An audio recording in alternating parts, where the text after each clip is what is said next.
Thanks. President Obama visits the Pentagon Central Command in Tampa today to discuss his plan to destroy ISIS. A CBS News New York Times poll out this morning shows 57% of Americans do not think the president is being tough enough with ISIS. 41% approve of the way he is handling terrorism. That is a new low for this poll. In May of 2011, after Osama bin Laden was killed, 72% approved of the president's handling of terrorism.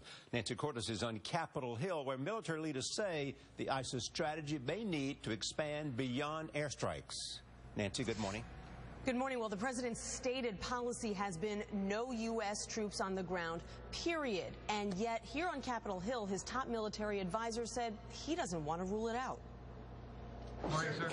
In a Senate hearing Tuesday, Joint Chiefs Chairman Martin Dempsey said right off the bat, U.S. ground troops might be needed in the fight against ISIS. And if there are threats to the United States, then I, of course, would go back to the president and make a recommendation that may include the use of U.S. military ground forces. For example, Dempsey said American forward air controllers on the ground in Iraq could call in airstrikes that would help Iraqi forces retake the city of Mosul from ISIS fighters. It could very well be part of that particular mission to provide close combat advising or accompanying for that mission. The White House called that a hypothetical scenario and said the president's position hasn't changed.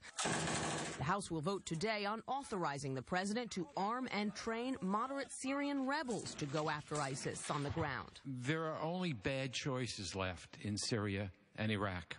The measure is expected to pass, but even those who plan to vote yes worry that the U.S. will be arming rebels who could at some point turn against us. Despite reservations and questions, we must take action.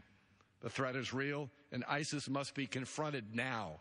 Opponents of the plan, many of them Democrats, likened the fragmented rebel groups to the Mujahideen in Afghanistan, who the U.S. armed in the 1980s, only to watch them morph into the Taliban. Make no mistake about it, we have given arms to every element in this conflict with the notion that somehow the enemy of our enemy is our friend.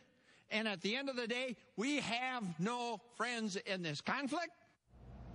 Democratic leader Nancy Pelosi spent the day privately addressing some of those concerns and assuming that this measure does pass in the House today. It then goes to the Senate, where it is also expected to pass, possibly, Nora, by the end of the week.